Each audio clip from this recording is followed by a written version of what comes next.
In the burning heart of the Wild West, a rancher's quiet life takes a dark turn when a wounded stranger collapses on his land, whispering, "It hurts. Down there. It burns." What happens next will shock you. Don't forget to like, subscribe, and share. Where are you watching from? Let's get started. The sun hung heavy above the barren Texas sky, bleeding gold into the wide horizon as if the heavens themselves were on fire.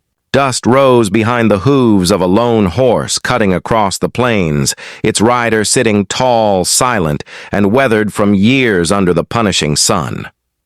Eli Turner, a rancher born of grit and loss, was no stranger to solitude. His land stretched far and wide, harsh, untamed, and merciless, just like him. Folks in Coyote Bend said Eli spoke to no one unless he had to, and smiled even less. But that evening, everything began to change. He had been checking the north pasture when he spotted movement by the fence, something stumbling, collapsing, then rising again. Eli narrowed his eyes. At first, he thought it was a coyote limping across the grass, but as he rode closer, the sight made his blood chill. It was a woman, barefoot, covered in dirt, her dress torn and soaked with sweat. She moved like she was running from hell itself, clutching her side and mumbling words he couldn't make out until he was close enough to hear her whisper, "It hurts. Down there. It burns." Eli dismounted in silence, the crunch of his boots startling her. She flinched and tried to crawl away, but her strength gave out. Kneeling beside her, he saw bruises along her neck, her arms scraped raw. Her lips trembled and her skin burned with fever. For a long moment, Eli froze. He wasn't used to this. To people, to pain that wasn't his own. Then something deep inside him stirred. A memory of another broken soul he couldn't save years ago during the war. Without another word, he scooped her into his arms and carried her back toward his ranch house. The ride back was slow and tense. The wind whipped around them, carrying the scent of dry grass and smoke. The woman muttered under her breath, sometimes crying softly, sometimes going silent, as though the pain had swallowed her whole. When Eli reached the house, he laid her on the couch near the fireplace, fetched a basin of water, and started cleaning her wounds. "You ain't safe out there," he muttered in his rough, gravelly voice. "Not alone." Her eyes fluttered open for a moment, blue, tired, and full of fear. "They tried to kill me," she said, barely breathing. Eli frowned. "Who?" he asked. The woman shivered as she spoke. "The men from Carson Mine, They didn't like me asking questions about what they were dumping in the river."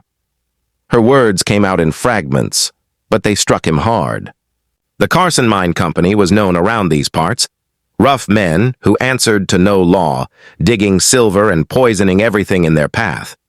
Eli thought of his cattle that had fallen sick last spring, of the water that had tasted strange. He had blamed bad luck, but maybe it wasn't luck. Maybe it was those bastards filling his land with poison.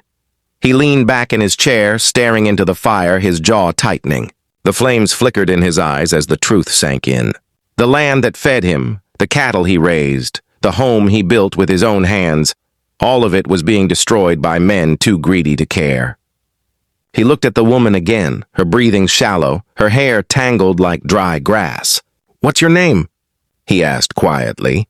"Sarah," she whispered. "Sarah Collins." He nodded once. "You rest, Sarah. You're safe here. Ain't nobody gonna hurt you again."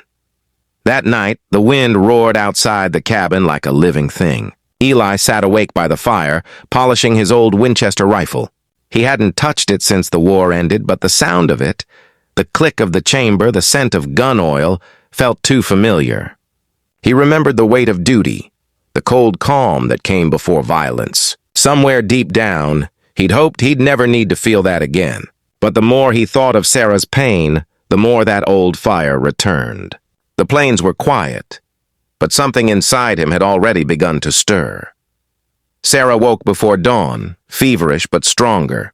She tried to sit up, clutching the blanket Eli had thrown over her. "You shouldn't have helped me," she whispered. "They'll come for me." "And for you." Eli didn't answer right away. He stood by the window, watching the faint line of light crawl across the land. "Let 'em come," he said finally. "Ain't the first time I've had to fight for what's mine." His voice was calm, but his hands trembled slightly. She didn't know it yet, But Eli Turner was a man who'd seen more blood than most soldiers ever did, and lost more than he'd ever speak of.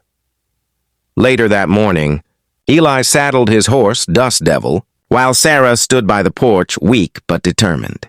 "You're going after them, aren't you?" she asked. He looked up, eyes steady, jaw set like stone. "I need to know what they've done," he said simply. "If they're poisoning the river, they're killing more than cattle. They're killing this whole land." She reached out to stop him, her fingers trembling. "Please." "They'll kill you." Eli gave a small, tired smile. "Then I reckon they'll have to try." Without another word, he mounted up and rode toward Carson Mine. As the sun climbed higher, heat shimmered across the plains.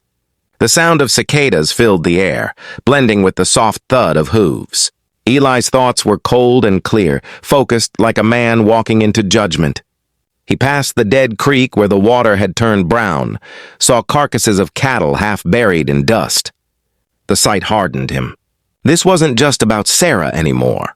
This was about everything these men had taken: the land, the life, the law.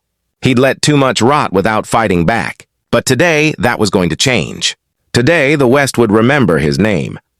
By the time he reached the edge of the mining camp, the sky had turned blood red with dusk.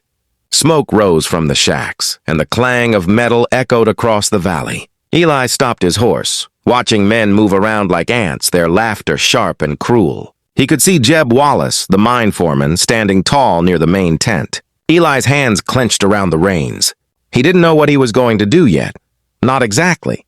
But something deep inside him whispered that once he stepped into that camp, there would be no turning back. And for the first time in years, he didn't care. The wind howled across the barren ridge as Eli Turner rode into Carson Mine. The camp looked alive with noise and motion, men shouting, wagons creaking, and the metallic clang of picks echoing off rock. Dust hung in the air thick as smoke. Eli slowed his horse, scanning the faces around him. They were rough men, the kind who'd kill for whiskey or a day's wage. The kind who thought the law ended where the desert began. None of them paid him much attention yet. Not until he dismounted and walked toward the biggest tent like he owned the place. Jeb Wallace stood outside, barking orders at a crew unloading barrels from a wagon. A big man with a gut like a beer keg and eyes mean as a rattlesnake, Jeb had ruled this mine for years. When he saw Eli, his voice dropped mid-sentence. The foreman smirked, spitting into the dirt. "Well, look what the dust blew in. Turner, ain't seen you since the auction last spring. What brings a rancher out here?" Eli didn't answer. He kept walking, his spurs clicking softly. "You boys been dumping your waste in the river," Eli said.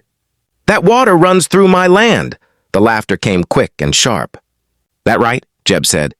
"Maybe you should have fenced it off if you wanted to keep it clean." The men around him chuckled. Eli's face stayed blank, his eyes cold. "A woman came to me last night," he said quietly. "Her name's Sarah Collins. You know her?" The laughter died instantly. Jeb's smirk faded. His men looked uneasy, glancing at one another. "Never heard of her," Jeb said, though his voice had lost its swagger. Eli stepped closer. "You beat her. You left her to die. She told me everything. So I'll ask once more, what are you putting in that river?" Jeb's grin returned, but it didn't reach his eyes. "You got a big mouth for a cattleman. Maybe you should ride back to your pretty ranch and forget what you heard." The foreman leaned in close, the stench of tobacco and sweat filling the air. "This mine keeps the town alive. The sheriff's on our side. Ain't nobody gonna cry for one rancher or some nosy woman." Eli stared at him, the silence stretching long and tight. Then he said softly, "That's where you're wrong." Before Jeb could react, Eli's hand moved faster than thought. The Colt thundered once. The shot ripped through the foreman's chest, the echo rolling across the valley like thunder. For a moment, nobody moved. Then chaos exploded. Men ducked, scrambled, and reached for their guns. Eli turned, his rifle swinging up with deadly precision. The next man barely got his weapon out before Eli's bullet found him. Smoke filled the air, blending with the dust. Horses screamed. The camp became a blur of fire and fear. Eli moved through it like a ghost, each shot deliberate, each step slow and steady. He wasn't a man anymore. He was a storm, quiet and unstoppable. By the time the smoke cleared, 3 men lay dead, 2 wounded, and the rest had fled into the hills. Eli stood in the center of the camp, breathing hard, the setting sun painting the sky in blood-red streaks. He kicked over one of the barrels by the riverbank. A dark, oily liquid spilled out, seeping into the dirt. It stank of chemicals and death. He watched it bubble into the stream where cattle once drank. His chest tightened. Sarah had been right. They were poisoning the land like slow, silent murder. Eli took one last look at Jeb's lifeless face, then turned away. When he rode back toward the ranch, night had fallen.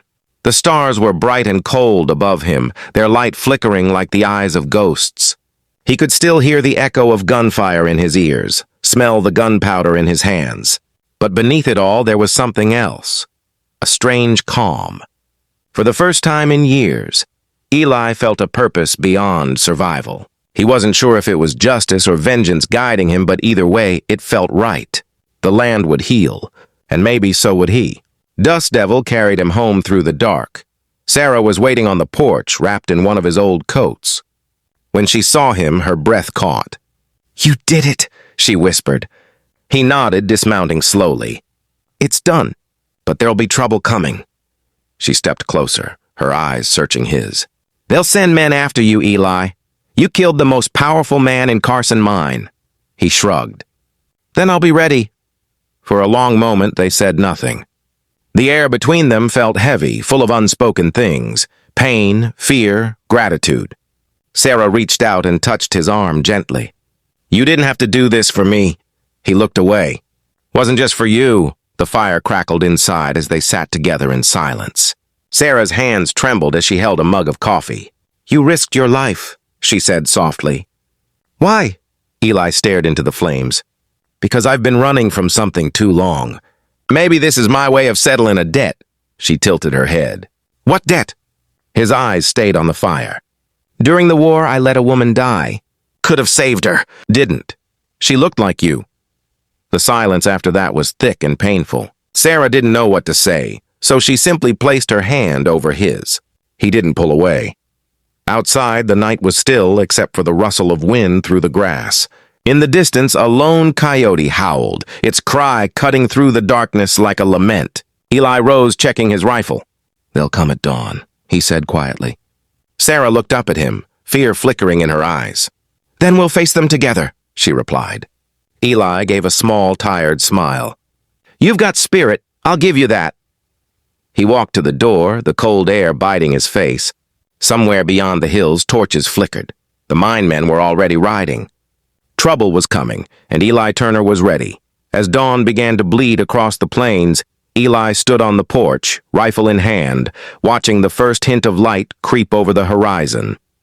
The land looked peaceful again, untouched. But he knew better.